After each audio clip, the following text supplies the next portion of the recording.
ఎవరి లైఫ్లో అయితే ఒక మెంటర్ ఉంటాడో అతని లైఫ్ చాలా మీనింగ్ఫుల్ లైఫ్గా మారిపోతుంది. ఎందుకంటే ఏ గార్డెన్కి అయితే గార్డెనర్ ఉండడో ఆ గార్డెన్లో ఉన్న పువ్వులు చెట్లు అన్నీ చెదిరిపోయి పాడైపోతాయి అల్టిమేట్గా. So welcome to my channel talk for a cause. నేను మీ ఏజాజ్. ఈరోజు స్టోరీ ఏంటో చూద్దామా మరి.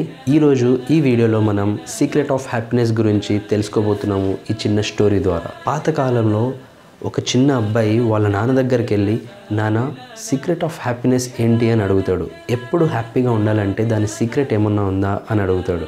వాళ్ళ నాన్న మెస్మరైజ్ అయిపోతాడు. ఇంత చిన్నవాడివి నువ్వు ఇంత పెద్ద క్వశ్చన్ అడిగావు కదా, సరే దీనికైతే ఆన్సర్ నేను ఇస్తే బాగుండదు. దూరాన ఒక పెద్ద కొండ ఉంది. ఆ కొండ మీద ఒక పెద్ద ప్యాలెస్ ఉంది. ఆ ప్యాలెస్లో ఒక వైజ్ మ్యాన్ ఉంటాడు. అతన్ని వెళ్ళి అడుగు, అతను మంచిగా నీకు సొల్యూషన్ చెప్తాడు అని చెప్పి. సరే అని ఈ పిల్లగాడు ఏం చేస్తాడంటే మొత్తం అరేంజ్మెంట్స్ చేసుకుంటాడు. ఫుడ్ పెట్టుకుంటాడు. ఒక 2-3 డ్రెస్ పేర్స్ పెట్టుకొని స్టార్ట్ అవుతాడు. మెల్లిగా వెళ్తూ ఒక 2-3 డేస్ తర్వాత ఆ పైన కొండపైకి వెళ్ళి ఆ ప్యాలెస్ని చేరుకుంటాడు. ప్యాలెస్ని చూస్తూ ఫుల్ వండర్ అయిపోతూ ఉంటాడు. ఇంత మంచిగా ఉంది ఈ ప్యాలెస్, ఏమన్నా నా ఎన్ని ఇయర్స్ పట్టిందో ఏమో ఇది ఇంత కట్టడానికి అని చెప్పి. అలా మెల్లిగా వెళ్తున్నప్పుడు ముందర కొందరు సర్వెంట్స్ ఉంటారు కదా, వాళ్ళని అడుగుతాడు, నేను ఈ వైజ్ మ్యాన్ ఎవరైతే ఉన్నారో అతన్ని కలవాలనుకుంటున్నాను అని.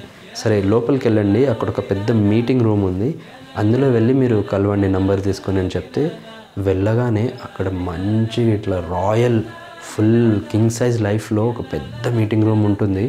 ఎంతోమంది వచ్చి ఉంటారు. వేరే సెక్టర్కి చెందిన వాళ్ళు వచ్చి వాళ్ళ క్వశ్చన్స్ అడుగుతూ ఉంటారు. వాటికి సొల్యూషన్స్ ఇతను చెప్తూ ఉంటాడు. ఆ సీన్ అంతా చూసేసి అనుకుంటాడు, నేను వచ్చింది చాలా పెద్ద మనిషి దగ్గరికి, ఇతను నా క్వశ్చన్కి ఆన్సర్ ఎలా ఇస్తాడో చూద్దామని చెప్పి వెయిట్ చేస్తూ ఉంటాడు. అలా అతను ప్రతి ఒక్కరికి సొల్యూషన్స్ ఇవ్వడం అదంతా గమనిస్తూ ఒక 4 అవర్స్ వెయిట్ చేస్తాడు. 4 అవర్స్ తర్వాత ఇతని టర్న్ వస్తుంది. ఇతని టర్న్ వచ్చాక వెళ్ళి ఆ వైస్ మ్యాన్ దగ్గరికి వెళ్ళి అడుగుతాడు, సీక్రెట్ ఆఫ్ హ్యాపీనెస్ ఏంటో నాకు చెప్తారా అని చెప్తే అతను కూడా చాలా మెస్మరైజ్ అయిపోతాడు. నీ ఏజ్ ఏంటి, నువ్వు అడిగే క్వశ్చన్ ఏంటి అని చెప్పి. సరే నేనైతే చెప్తాను దాని గురించి తప్పకుండా. అయితే నువ్వు ఇంత దూరం వచ్చావు కదా, నేనేంటో నీకు తెలీదు. నా గురించి నువ్వు తెలుసుకోవాలంటే నా చుట్టుపక్కన ఉన్న ఈ ప్యాలెస్ని, ఇక్కడున్న గార్డెన్స్ని నువ్వు అబ్జర్వ్ చేసిరా, ఆటోమేటిక్గా నేను చెప్పే మాట మీద నీకు నమ్మకం కలుగుతుంది అని చెప్తాడు. సరే నేను వచ్చిన ఇంత దూరం నుంచి ఇంకా చూసుకొని వెళ్ళిపోదామని చెప్పి వెళ్తున్నప్పుడు ఆ వైజ్ మ్యాన్ ఏం చేస్తాడంటే, ఆగు, నేను ఒక స్పూన్ ఇస్తాను, ఆ స్పూన్లో ఆయిల్ వేసి నీకు ఇచ్చేస్తా, కానీ నువ్వు ఈ ప్యాలెస్ అంతా తిరిగి చూస్తున్నప్పుడు ఈ ఆయిల్ కింద పడకూడదు అని చెప్తాడు. సరే అని చెప్పి ఆ పిల్లగాడు ఆ స్పూన్లో ఆయిల్ వేసుకున్నది తీసుకొని మెల్లిగా వెళ్తూ ఉంటాడు. అతను ఆయిల్ కింద పడకూడదు అని చెప్పాడు కదా, ఫోకస్ అంతా దాని మీదే ఉంటుంది. మొత్తం అంతా ప్యాలెస్ అంతా వెళ్ళేసి వచ్చి రిటర్న్ ఈ వైజ్ మ్యాన్ దగ్గరకు వచ్చాక అడుగుతాడు ఈ వైజ్ మ్యాన్, చూసావా ప్యాలెస్ అంతా అంటే చూశాను అని చెప్తాడు పిల్లగాడు. అతను ఆ వైజ్ మ్యాన్ ఏం చెప్తాడంటే, నా ప్యాలెస్లో ఉన్న గార్డెన్స్, బ్యూటిఫుల్ ఫ్లవర్స్, లైబ్రరీ, ఆ లైబ్రరీలో ఏ క్వశ్చన్ కావాలన్నా దాని రిలేటెడ్ సొల్యూషన్ దొరుకుతుంది. అన్ని వెరైటీస్ ఆఫ్ బుక్స్ ఉన్నాయి, వరల్డ్ వైడ్ చెందిన బుక్స్ ఇవన్నీ, ఇంకా పెయింటింగ్స్ ఉన్నాయి, ఇవన్నీ నువ్వు అబ్జర్వ్ చేసావా అని అడుగుతాడు. ఆ పిల్లగాడు ఇంకా స్ట్రైట్ ఫార్వర్డ్గా చెప్పేస్తాడు, లేదండి నేను ఇవన్నీ చూడలేదు, నా ఫోకస్ అంతా ఆయిల్ మీద ఉండే కాబట్టి, ఆ ఫ్యూ డ్రాప్స్ ఆఫ్ ఆయిల్ మీద ఉండే కాబట్టి అవన్నీ నేను అంతగా అబ్జర్వ్ చేయలేకపోయాను అని చెప్తాడు. అరే నువ్వు ఇంత దూరం వచ్చి ప్యాలెస్ని సరిగ్గా చూడకపోతే ఇంకా నేను చెప్పిన మాట మీద నీకు ఏం విలువ ఉంటుంది, నువ్వు ఒక పని చేయి, మళ్ళీ వెళ్ళేసిరా, అయితే ఈసారి మంచిగా ఉన్న బ్యూటీని అంతటినీ అబ్జర్వ్ చేసిరా అని చెప్తాడు. సరే అని వెళ్ళినప్పుడు మొత్తం గార్డెన్లో ఉన్న ఫ్లవర్స్ని హ్యాపీగా చూసుకుంటూ జాయ్ఫుల్గా రిలాక్స్గా వెళ్తూ ఆ పెయింటింగ్స్ని చూసుకుంటాడు. లైబ్రరీలో కొద్దిసేపు కూర్చొని బుక్స్ చదువుతాడు.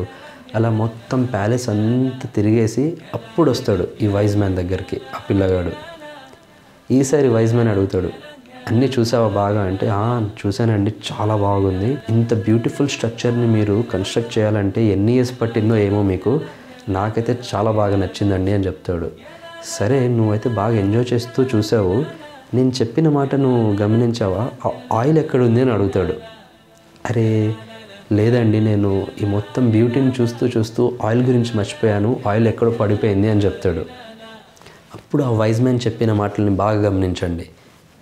నువ్వు ఎప్పుడైతే ఆ బ్యూటీని చూసుకుంటూ ఆయిల్ని మర్చిపోయావో, అలాగే నీ లైఫ్లో నీ చుట్టుపక్కన ఉన్న మొత్తం బ్యూటిఫుల్ థింగ్స్ వస్తూనే ఉంటాయి, పోతూనే ఉంటాయి. కానీ ఎలాగైతే నువ్వు ఆయిల్ని మర్చిపోయావో, నీ లైఫ్లో నీ బేసిక్ రూట్స్ ఉంటాయి కదా, నీ వాల్యూస్, నీ వర్చ్యూస్ ఉంటాయి కదా, అవి ఎప్పుడు మర్చిపోకు. నువ్వు అవి మర్చిపోయావంటే మొత్తం నీ లైఫ్లో ఉన్న హ్యాపీనెస్ వెళ్ళిపోతుంది. దీని అర్థం ఏంటంటే, ఏదన్నా సక్సెస్ రాకముందు మనం ఇనీషియల్గా ఎలా ఉన్నాము అనేది మర్చిపోకూడదు.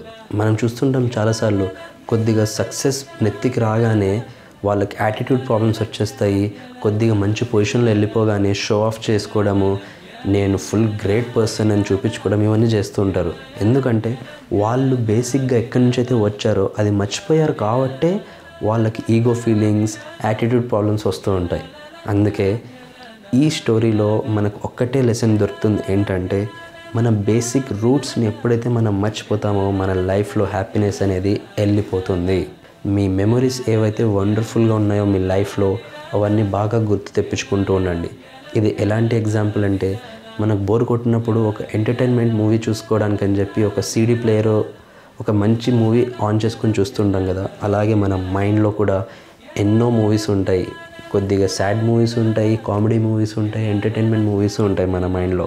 Nothing but our memories. అది మన మీద డిపెండ్ అయి ఉంటుంది, మనం ఏ మూవీ ప్లే చేసుకొని మన మైండ్ని ట్యూన్ చేసుకోవాలనుకుంటున్నాం అనేది. దీంతో ఈ వీడియో కూడా ఎండ్ అవుతుంది. మీ లైఫ్లో ఒక చిన్న పాజిటివ్ వైపు తెప్పిస్తుందని ఆశిస్తూ సెలవు తీసుకుంటున్నాను. See you in the next video.